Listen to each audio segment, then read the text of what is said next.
Graça e paz, tudo bem? Nós estamos aqui para aprender um pouco mais da palavra de Deus naquela série de vídeos, na verdade, um total de 4, né? Então esse é o segundo, naquele trabalho do pós-encontro. Lembra? Sexta, sábado e domingo de glória nas nossas vidas, mas ali, na verdade, não termina absolutamente nada. Eu até creio que é bem ao contrário. É exatamente a partir do encontro com Deus que a nossa vida cristã começa e começa com muita força. Hoje nós vamos estudar um pouquinho a respeito de como conservar a libertação e a cura interior. Duas ministrações importantíssimas que trazem uma relevância muito grande para que a gente possa continuar na nossa trajetória cristã. Ninguém sem libertação avança. Ninguém com problemas de enfermidades na alma podem prosseguir. Por isso que nós, aqui em poucos minutos, vamos falar um pouquinho a respeito disso, tá? Se eu pudesse criar aqui uma hashtag para a vida cristã, eu diria o seguinte, ó, hashtag movimente-se. Na vida cristã, não fique esperando nada de ninguém. Deus, claro, levanta pastores para cuidar de você, líderes para te acompanhar, mas, assim, via de regra, não fique esperando pelas pessoas. E sabe por quê? Porque, de repente, as pessoas podem falhar. E se nossa fé, se a nossa esperança estiver na figura humana, a gente pode ter a nossa trajetória prejudicada. Não estou dizendo que nós não devemos, né, ter cuidado ou sermos cuidados pelos nossos pastores e líderes, mas nós temos que ter essa ideia de que nós precisamos nos movimentar no mundo espiritual. Uma boa dica para isso, você que congrega aqui na CBVA, por favor, chegue até mim, pergunte, pastor, posso fazer alguma coisa na obra do Senhor? Claro que tem. Olha, nós temos aqui diversas frentes onde você pode trabalhar. Você pode trabalhar junto com os obreiros, você pode trabalhar, de repente, no Ministério Cavode, pode ajudar a nossa irmã Elenir com relação ao que ela já faz aqui na igreja, já faz há muitos anos, um serviço de copa. Bom, enfim, nós precisamos estar envolvidos na obra de Deus. Eu não sei você, comigo funciona assim, ainda bem que eu trabalho, estou fazendo alguma coisa aqui para Deus e na verdade estou fazendo por mim. Quando nós estamos envolvidos na obra de Deus, a gente tem menos tempo para desanimar, para ficar pensando em coisas que não nos levam a lugar nenhum. Deus me livre ser apenas uma figura que fica ali no polo passivo, só ouvindo, nunca se envolvendo. A vida cristã, ela nos pede isso, envolvimento. Outras religiões não pedem nada dos seus adeptos, nem mesmo um estilo de vida que seja coerente com aquilo que é correto. Mas a nossa fé, o nosso Deus, a Bíblia Sagrada, vai pedir da gente para que a gente possa se movimentar em obediência, trabalhando, fazendo as coisas para Deus, ocupando o nosso tempo com relação às coisas da igreja. Isso vai te ajudar muito, porque tem me ajudado ao longo dos anos, tá bom? Então vamos falar um pouquinho a respeito da questão da libertação. Nós precisamos estar revestidos com toda a armadura de Deus. Não dá para seguir na trajetória cristã sem armadura. E por quê? Eu disse isso na primeira aula. Nós estamos em guerra. É isso mesmo, o mundo espiritual está se movimentando nesse momento, tem espada batendo com espada, existem baixas acontecendo agora, existem fatos dentro da nossa vida cristã que, se nós não tomarmos cuidado, a gente cai. E cai por quê? Porque nós temos um inimigo em comum e ele se chama Satanás. O seu exército está muito bem organizado e a Bíblia vai assemelhá-lo a um leão que ruge, que fica buscando a quem possa tragar. Então que cada um cuide de si mesmo e todos nós possamos confiar em Deus. A armadura de Deus, ela foi nos pregada pelo apóstolo Paulo e está lá em Efésios capítulo 6, dos versículos de número 10 a 18. E você sabe que na Bíblia Sagrada tudo é muito simbólico, né? Nós não estamos falando de uma armadura literal, física. Eu não quero te ver por aí andando com um capacete daquelas armaduras medievais. Se você sair com uma espada na rua, a polícia prende você, viu? O direito chama a espada de arma branca. A arma branca é toda arma que tem lâmina. É passível de correção aí pelo Estado. Então, não é literal, é espiritual. Nós precisamos estar armados até os dentes no mundo espiritual. Vamos falar um pouquinho disso para passarmos, portanto, para os próximos tópicos aqui. Nós precisamos estar cingidos com a verdade. É um dos elementos dessa arma espiritual. Vai falar da verdade. O crente não pode mais andar por aí mentindo. E sabe por quê? Porque quando ele leva esse estilo de vida para frente, veja, nós nos encontramos com Deus. Antes do encontro com Deus, tudo certo, nós experimentamos libertação, e uma das iniciativas de Deus dentro daquele evento foi a de nos fazer entender que toda e qualquer mentira precisa cair por terra. Eu nunca vi ninguém que mente de maneira costumeira vencer na vida. Não vai conseguir agradar ao seu Deus que o alistou para essa guerra.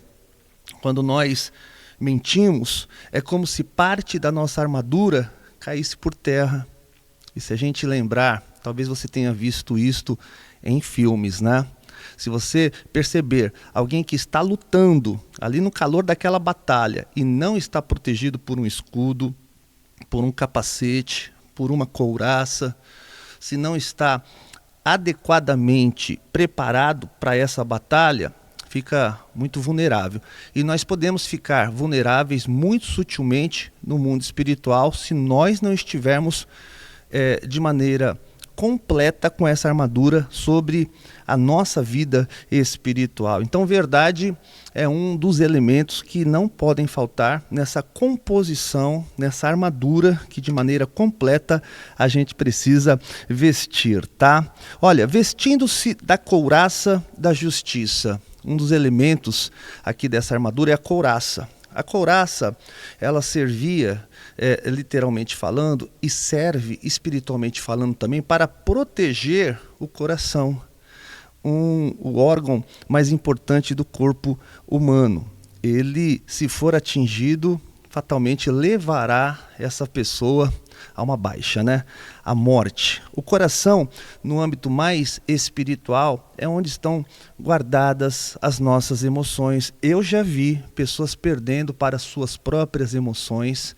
Às vezes o inimigo não precisa nem se levantar contra aquela pessoa. Aquela própria pessoa se torna a sua pior inimiga. Então o coração pode ser algo que lhe traga vitória, mas pode ser também algo que lhe traga a derrota. Então nós precisamos agir com a razão, tomar as decisões com a razão, guardar o nosso coração no que diz respeito às emoções. Eu não estou dizendo aqui que a emoção não é para ser sentida. Na nossa composição, Deus colocou dentro da gente essa parte, a parte da emoção. Então, a emoção ela é importantíssima para a gente chorar de alegria, para a gente sentir saudade, para nós viajarmos com a nossa mente lá atrás para reviver coisas boas da nossa vida. Já pensou uma pessoa totalmente fria na presença de Deus? Não pode, né? Agora, precisamos ter uma certa frieza na hora de batalhar, certo? Precisamos tomar as decisões certas. Não podemos tomar decisões na base do emocionalismo, com base na pena, na dor que nós sentimos de pessoas por aí. Nós temos que tomar decisões firmes, frias, que agradam a presença de Deus, que vão exatamente na direção da vontade manifesta através das Escrituras Sagradas. Muitas pessoas que tiveram pena, que tiveram dó, que agiram no emocionalismo na Bíblia Sagrada, não nos fornecem, no final de suas vidas, uma história que a gente deva copiar, tá? Nós precisamos também do calçado que protege os nossos pés, e isso fala a respeito da pregação da palavra. Nós temos que ter um testemunho. O sapato também, essa proteção para os pés, ela nos diz o seguinte, que nós, com o intuito de avançar nesse mundo, enquanto nós avançamos, lutamos, enquanto somos atacados, enquanto atacamos, nós precisamos sempre estar prontos para pregar a palavra de Deus. E nós vamos a lugares inóspitos, onde nós não somos desejados, onde existirão armadilhas para que a gente possa cair. Então veja que quando os nossos pés eles estão devidamente calçados, eles estão devidamente protegidos, então nós podemos, enquanto lutamos, usar o Evangelho da Paz como também uma arma de ataque que tem por objetivo esvaziar o inferno, tirar o máximo de pessoas de lá. E quando eu digo tirar o máximo de pessoas de lá, eu quero lhe dizer o seguinte, que o inferno ainda nem foi inaugurado. Então, na verdade, a gente, quando diz tirar pessoas de lá, nós estamos aqui dizendo que nós não vamos nem permitir que elas se encaminhem para lá. Então, é muito importante essa parte também, no que diz respeito à pregação da palavra de Deus. Precisamos estar revestidos para avançar pregando ela a toda criatura. Um dos elementos mais importantes dessa armadura se chama escudo. Um guerreiro sem escudo é um guerreiro vulnerável, por exemplo, às flechadas, sempre fazendo aqui a comparação, né, com aquelas guerras de antigamente e tal, muito diferente das guerras de hoje, né? Era o combate homem a homem. Hoje os aviões jogam bombas, né, mísseis, etc. Naquela época não. Homem a homem. Então, se estivessem sem o escudo, não importa o quanto manejassem bem a espada, eles estariam vulneráveis. O escudo aqui é comparado com a nossa fé. Se nós não tivermos fé no momento de lutar, de enfrentar o inimigo, e desde o momento em que você acorda até a hora que você vai dormir, você está guerreando. Se você estiver sem a sua fé presente na sua vida, eu até digo por aqui sempre que a minha fé é tudo que eu tenho. Sem a minha fé, eu não sou ninguém, eu fico completamente vulnerável. Eu sou uma pessoa insossa, sem graça, mas com a minha fé, aí eu vou resgatar a ideia dos poderosos da Bíblia Sagrada. Talvez um dos mais importantes, Davi. Com a minha fé, eu salto muralhas, eu enfrento esquadrões, eu não tenho medo de absolutamente nada. Aliás, quem tem fé coloca medo no seu oponente e não o contrário. Então, a sua fé é tudo que você de mais importante tem. Em Romanos capítulo 10, versículo 17, vai dizer como é que a gente adquire fé. E isso é o beabá do cristão, né? A fé vem pelo ouvir e o ouvir da palavra. Olha só que interessante. Quanto mais você ouve a palavra, mais você se enche de fé. Mas cuidado, é importante que a gente possa dizer por aqui que não é só leitura, não é só aquilo que você ouve, mas é aquilo que você pratica. Então existe aqui uma combinação perfeita entre ouvir e praticar. Aí sim nós temos a explosão da fé dentro da gente. A fé é a coragem de Deus, a fé é a vida do próprio Deus na nossa vida. E tudo isso nós conseguimos por meio da palavra de Deus. Olha só, outro apetrecho, se assim eu posso dizer, dessa armadura, é o capacete. Assim como o coração precisa ser guardado, a cabeça também. Uma pancada forte na cabeça pode determinar a derrota final de um guerreiro. Às vezes ele toma uma porrada na cabeça, ele cai. Ele não morre da porrada na cabeça que ele tomou, mas porque ele está atordoado, o inimigo vai fazer com ele o que bem entender. Então tome cuidado. Aquilo que está na sua cabeça pode determinar também se você vai ser uma figura que vence ou uma figura que perde. Cuidado, o maior campo de batalha do mundo, acho que eu disse isso no vídeo passado, é a nossa mente. Por isso tem que estar com esse capacete. Esse capacete é a presença de Deus na nossa cabeça. É a gente entender que somente a Ele nós devemos obedecer, que nós não podemos deixar que essas setas malignas, por isso que a gente também anda com escudo, olha só como uma coisa leva a outra, porque todas as setas que vêm do inferno, que são lançadas pelo diabo, têm como alvo principal a nossa mente. Tem gente que é tão perturbada que nunca vai vencer na vida cristã porque está atordoada de tantas e tantas setas. O inimigo já tomou essa pessoa. Então nós temos que bloquear a nossa mente, nós temos que ter cuidado com aquilo que a gente vê, com aquilo que a gente ouve, com aquilo que tem às vezes a nossa atenção. Cuidado, essa é uma parte muito importante para ser guardada. É aqui que nós temos a certeza da nossa salvação. É por aqui que a gente vai ser conhecido no mundo como vitoriosos ou como perdedores. Toma cuidado, tá? A maioria das pessoas que eu vejo atrapalhadas são atrapalhadas na cabeça. Elas não conseguem ter um foco, elas simplesmente sucumbem diante da primeira luta, do primeiro vento que sopra, ou quando entram na primeira batalha por ali mesmo, já ficam, porque não tem guardado também a sua mente, tá? E por fim, aliás, ainda temos mais 2 apetrechos aqui da armadura, que fala a respeito da espada.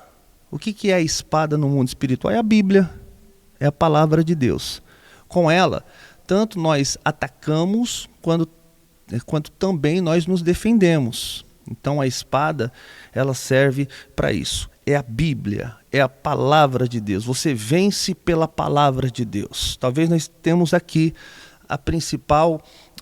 o principal objeto dessa armadura, a espada. É com a espada que você vence. Você não vence através do louvor, embora o louvor tenha o seu lugar na nossa vida, mas não é através do louvor que a gente vence. Tem gente que, aliás, conhece a Bíblia Sagrada pelos louvores que tocam. E se eu te dissesse que existem muitos louvores por aí que são pura heresia? Às vezes tem uma melodia tão bonita, gruda feito chiclete na nossa mente, na nossa língua, mas não tem ali a menção da verdadeira palavra de Deus. Às vezes existem algumas trocas e tal. Até os louvores que nós cantamos nessa guerra onde nós estamos participando o tempo todo, nós também temos que prestar atenção nisso. Você vence pela palavra, se valendo pela espada do Espírito, que aqui nesse texto deixa bem claro que é a palavra de Deus. E por fim, ainda nos vestindo dessa armadura, nós não podemos esquecer de uma arma chamada oração. Oração. Você conversa com Deus. Como é que você conquista a intimidade? Você que é casado, como é que você conquistou intimidade com a sua esposa? Você primeiro começou a namorar, conhecer, você conversava todos os dias, você expôs para essa pessoa tuas fraquezas, tuas vulnerabilidades, e aí aquela pessoa também, e aí vocês foram interagindo um com o outro, daqui a pouco estavam íntimos, né? Chegaram ao ponto de se conhecer sem que nenhuma palavra fosse dita, só pelo olhar, de tanto que andava um com o outro e tal, tanto que isso se transformou em um casamento e etc. Isso também está numa relação, por exemplo, entre irmãos que se conhecem muito bem porque conversam o tempo todo. Para nós conhecermos o nosso Deus e sermos conhecidos dele, nós vamos ter que fazer a mesma coisa, nós vamos ter que conversar com ele, nós vamos ter que dizer: Deus, eu acho que eu tenho capacidade aqui, mas aqui eu sou uma negação, me ajuda nessa parte aqui. Pai, muito obrigado pela sua presença. Sabe aquele negócio de acordar todos os dias, falar com Deus, trocar uma ideia com ele, que seu primeiro pensamento possa ser: Ele, que o seu último também, que você tenha a capacidade de fazer intimidade com Deus até enquanto você estiver dormindo, através dos sonhos, né? Ele vai entrar dentro dos teus sonhos, você vai amar cada vez mais esse Deus por tudo que Ele representa na sua vida. É assim que a gente vai conquistando a intimidade com Deus. Então veja que aqui nessa armadura, que servia tanto para garantir vitórias no passado, espiritualmente falando, sem ela nós não vamos até a esquina. Pode acreditar no que eu estou te falando. Sem a mente protegida, sem o coração guardado, sem a capacidade de usar a palavra de Deus a nosso favor e contra o inimigo, sem a possibilidade de oração, a gente é presa muito fácil e a gente dura apenas alguns minutos espirituais, porque o inimigo também não brinca, né? O inimigo sempre está muito bem armado. Tem até alguém que diz por aí, né? Que às vezes nós brincamos de ser cristãos, mas o diabo jamais brincará de ser diabo. Eu disse isso também no vídeo passado, então vou dar apenas uma pincelada. A gente tem que usar a nossa boca a nosso favor. Se você só fica decretando derrota, é exatamente o que vai acontecer aí no seu dia a dia. A sua boca, ela tem poder. Então, independente do momento que você está passando, declare a vitória. Estou doente, mas já se enxergue e declare a sua saúde. Eu tive uma frustração, tudo bem, aqui nessa vida nós vamos ter mesmo, mas ainda que em meio à frustração, você vai conversar com Deus, você vai declarar que você está passando por um momento, mas aquele momento que você está passando não passa de um momento que vai passar. Então quando você usa a sua boca a seu favor, tudo passa a conspirar a seu favor. Isso é bíblico também, tá bom? Nós precisamos também permanecer na Escritura. Gente, aqui está o segredo da vida cristã. Permanecer na Escritura Sagrada. Como eu disse no início desse vídeo.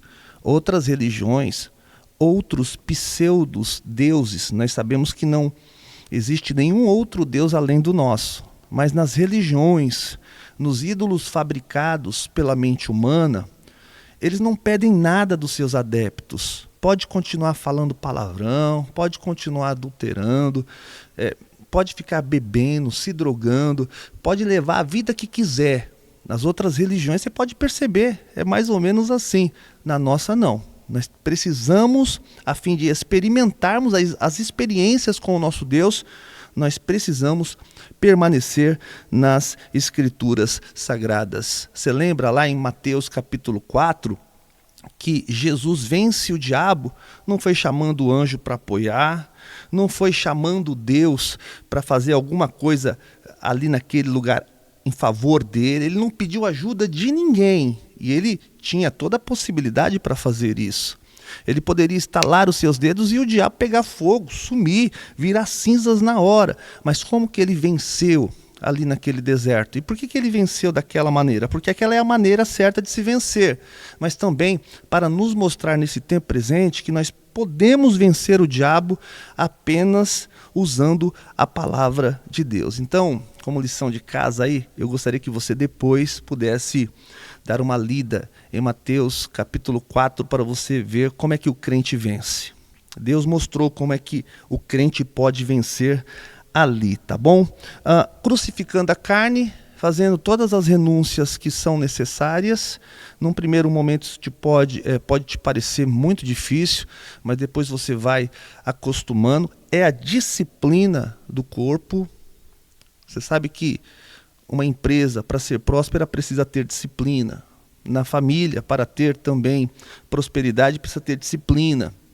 Tudo na vida precisa de disciplina. Então, quando você crucifica a sua carne, você toma diariamente a sua cruz. O que isso significa?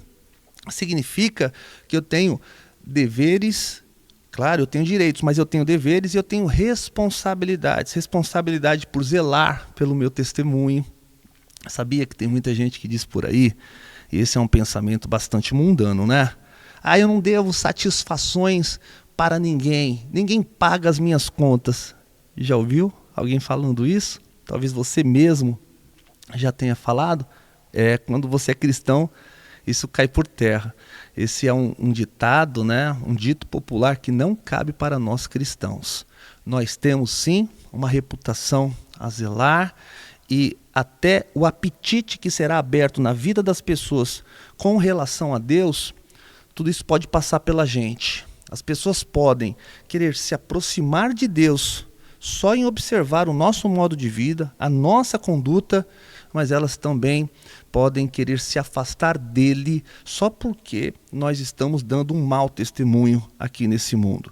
Então nós precisamos tomar a nossa cruz, que é esse conjunto de responsabilidades que nós temos que assumir e fazer valer a pena a nossa vida aqui nessa terra. Ah, pastor, mas esse negócio de ficar renunciando aqui, renunciando ali, puxa vida, isso é tão chato. Não é não.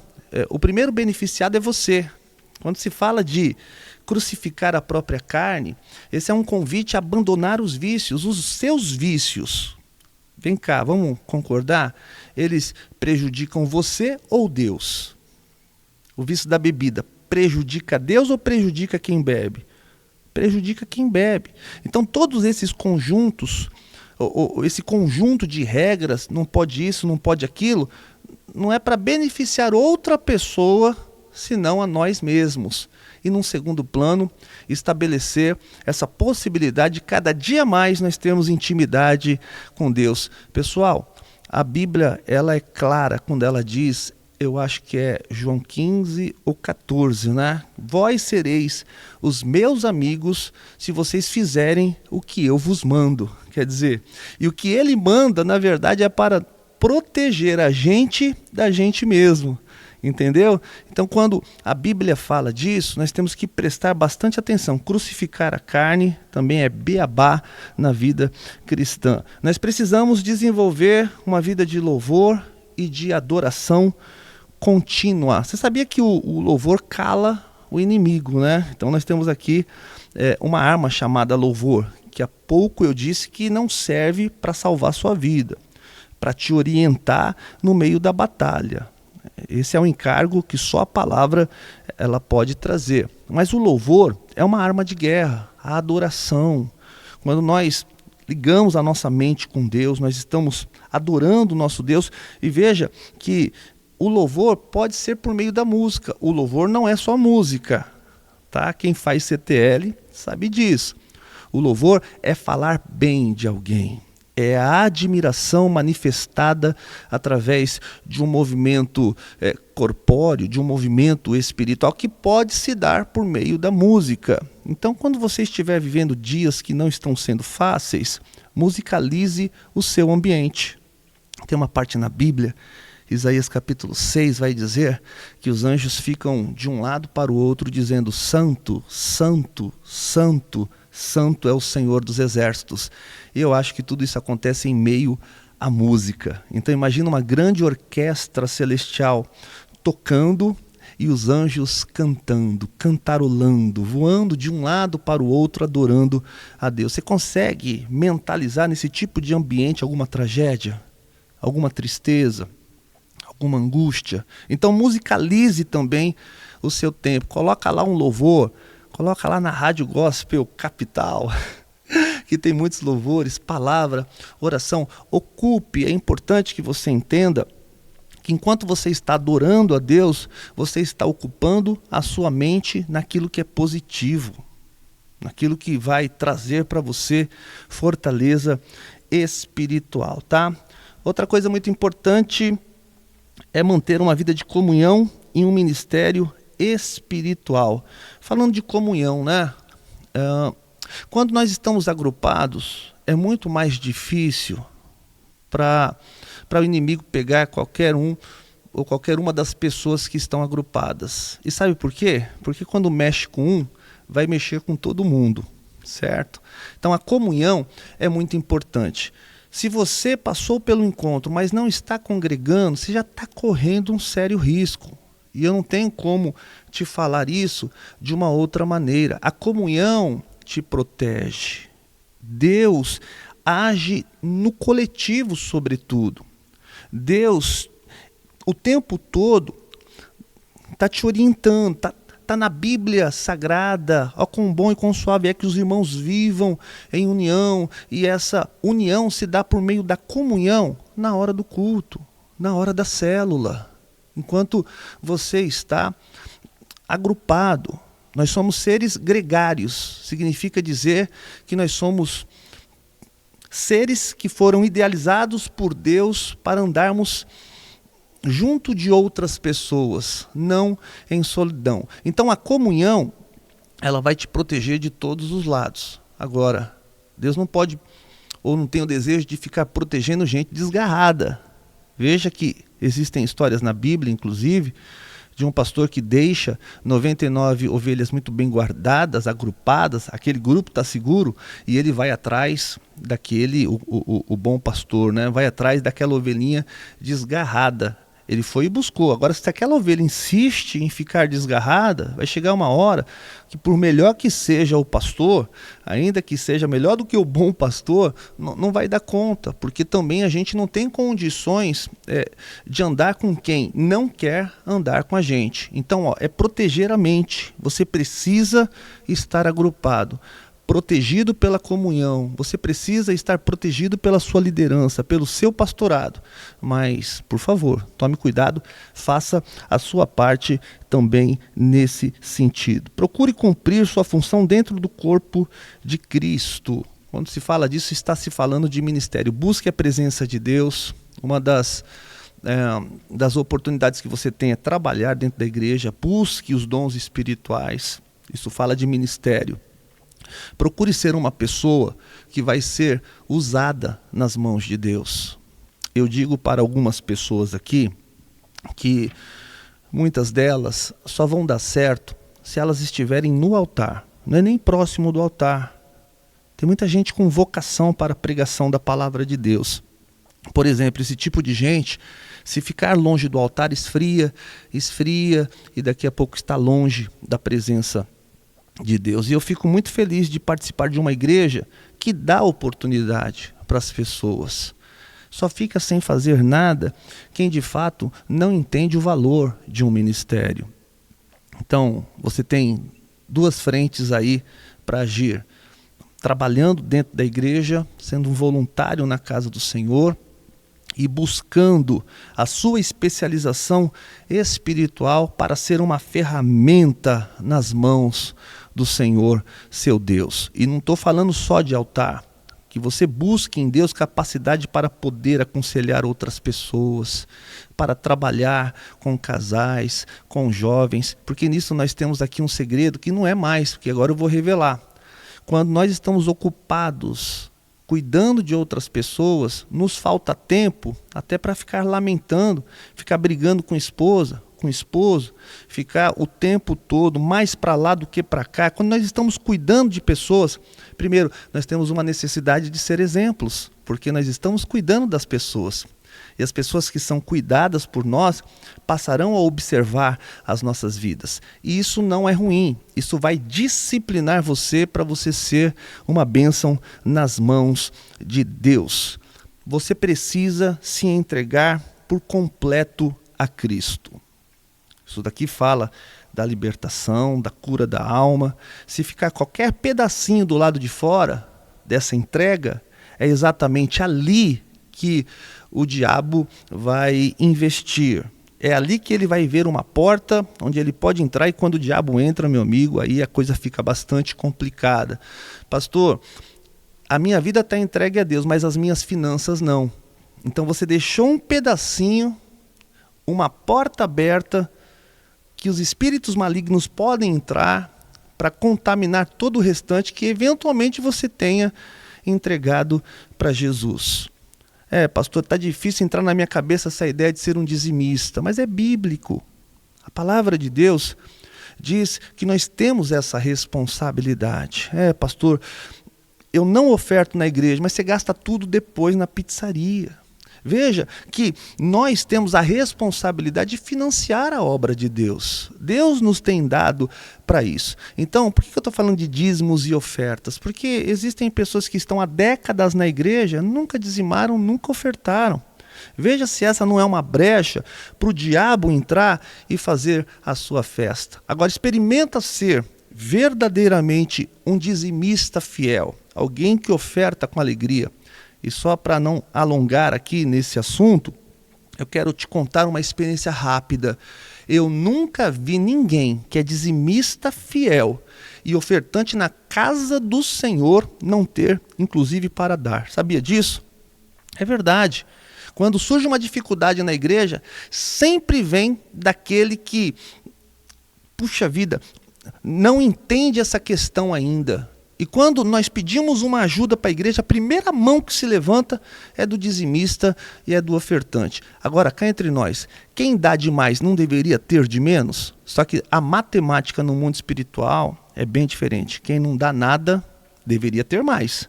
Está guardando, está poupando, mas é justamente a figura que sempre está vivendo os seus momentos de escassez. É a doença que vem, é a multa, é o carro que bate, é aquele dinheiro que tem que ser tirado no momento de emergência, e sempre está vivendo em emergência as pessoas que não têm essa alegria em servir a Deus com as suas finanças. Eu tenho uma referência, que eu não vou aqui contar o nome por uma questão ética, a pessoa nem quer que o nome dela seja revelado, mas quando a gente precisa, ela é a primeira pessoa a abençoar a obra de Deus. É incrível como Deus sempre está colocando na mão dessa pessoa. E sabe por que Deus sempre está colocando na mão dessa pessoa? Porque ela não se esquece de abençoar a obra de Deus. Então não é mais razoável pensar que Deus, que é quem abençoa, vai colocar recursos na mão daquele que pode ajudar, porque do outro lado tem um monte de gente pedindo para ele. Então ele usa essa pessoa para abençoar quem está pedindo. E se ele abençoa quem está pedindo, então ele sempre vai abençoar, porque ele pode contar com aquela pessoa. Agora, qual é a razão de Deus colocar muito na mão de quem só pensa em si? Nunca pensa no outro, não pensa na obra de Deus. Que declara, eu nunca vou ser um dizimista, eu nunca vou ofertar para enriquecer pastor. Olha a mentalidade, como que uma pessoa dessa vai prosperar? Então, toma bastante cuidado, entregue toda a sua vida nas mãos de Jesus. Ah, pastor, eu me entreguei, mas os meus sentimentos não, ficam do lado de fora. Então, você fica com a primeira pessoa que aparece, às vezes a pessoa dorme com a primeira pessoa que aparece. A vida sentimental é uma bagunça, porque não está entregue nas mãos do Senhor. Então tem que tomar bastante cuidado com isso. Pastor, eu não entreguei ainda o meu relacionamento com o meu marido, com a minha mulher. É pé de briga o tempo todo, sempre está mal um com o outro. Entregou tudo, mas essa parte não foi entregue, é exatamente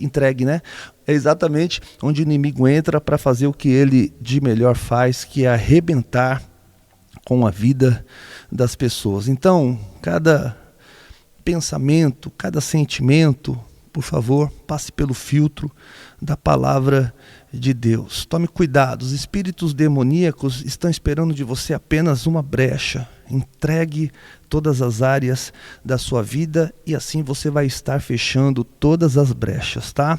Para finalizar aqui, esse nosso segundo encontro um pouco mais longo, é verdade, eu quero falar a respeito das janelas da alma. Bom, as janelas da alma, imagine as janelas de uma casa. Se chega um ladrão, por onde é que ele vai tentar entrar? Primeiramente pela porta. Se a porta estiver fechada, ele vai buscar aberturas, janelas por onde ele possa entrar para que ele possa, portanto, causar danos, uma vez que ele está lá dentro, furtar, roubar e às vezes até machucar as pessoas que lá estão, tá? Então, as janelas de uma casa nós sabemos como são. Agora, as janelas da alma nós precisamos aprender. E uma das janelas da nossa alma são os nossos olhos. Cuidado com os seus olhos, é importantíssimo dizer isso para você. Desvie o seu olhar das coisas impuras. Eles têm uma tendência para olhar para aquilo que não presta, natureza carnal, a natureza adâmica. Mas você, com aquela armadura, né, por isso que eu falei de armadura primeiramente, você vai, munido de todas essas informações, buscar desviar o seu olhar desses lugares impuros, das coisas impuras, tá? Então, de repente eu estou falando aqui para você dos programas de TV, pornografia na internet, Cuidado. O que entra pelos teus olhos vai ditar como tem que ser por dentro. O que entra na sua mente, o que entra nos teus olhos, entra na tua vida. Essa era a frase que eu queria lembrar aqui. Toma cuidado, procura evitar todo esse tipo de coisa. Pastor, eu não consigo viver longe da pornografia. Por onde chega? Pelo celular? Fica sem celular por um tempo. Você precisa de uma desintoxicação. Essa é que é a grande verdade. Quando nós temos uma pessoa que vai para uma clínica de recuperação, ela não leva celular, ela fica principalmente longe daquilo que a escraviza. Então tome bastante cuidado, que isso pode prejudicar toda a sua comunhão com Deus. Cuidado com os seus ouvidos, outra janela da alma. Não ouça tudo que lhe dizem, não tope tudo aquilo que as pessoas falam para você. Não dê ouvidos a todas as coisas, principalmente a conselhos que vêm de pessoas mundanas, de pessoas que não têm como uma regra prática de fé na sua vida, que é olhar para a palavra de Deus, quer viver pela palavra de Deus. Quantas mulheres, por exemplo, que foram traídas, qual o tipo de conselho de uma mulher traída? Homem não presta, amiga. Então, às vezes tem lá a irmãzinha da igreja e às vezes ela está passando por um problema sentimental, às vezes foi até traída, infelizmente isso acontece, né? E aí vem aquela vizinha ou aquela amiga lá da faculdade para dar os piores conselhos possíveis nessa área. É só um exemplo de muitos que a gente aqui pode se valer e se cercar por cada um deles, tá? Toma cuidado com os teus ouvidos. Verdade que quem tem ouvido, né, ouve tudo. Agora, dentro do nosso ouvido precisa ter esse filtro muito baseado na palavra de Deus. Cuidado com o tato, não toque em coisas imundas. Sexo fora do casamento é imundo. Entendeu? Bem aqui, essa questão espiritual, não fica tocando, não toque naquilo que Deus não tocaria com as suas mãos poderosas. Fique longe das coisas ruins, porque elas existe uma intenção nas coisas impuras onde as nossas mãos tocam. É entrar dentro da nossa vida. A gente pega e entra dentro da nossa vida. Toma cuidado, porque isso contamina e contamina muito, né? Então, as janelas da alma são as brechas por onde vão entrar tudo aquilo que não é desejável, tudo aquilo que de alguma maneira vai cooperar para um afastamento gradativo das coisas de Deus. Veja, fique muito atento. Em libertação, a gente fala muito disso. Cuidado, o diabo não tem pressa em te destruir, mas ele tem muito cuidado em fazer um trabalho quase que perfeito. É um pouco aqui, é um pouco ali. Quando você vê, você está todo contaminado, toda contaminada. Então tome bastante cuidado. Esse foi o nosso segundo encontro e eu te espero na semana que vem para nós falarmos aqui de outro assunto atinente a tudo que vivemos ali no encontro com Deus. Tchau, tchau, pessoal. Deus abençoe a vida de vocês.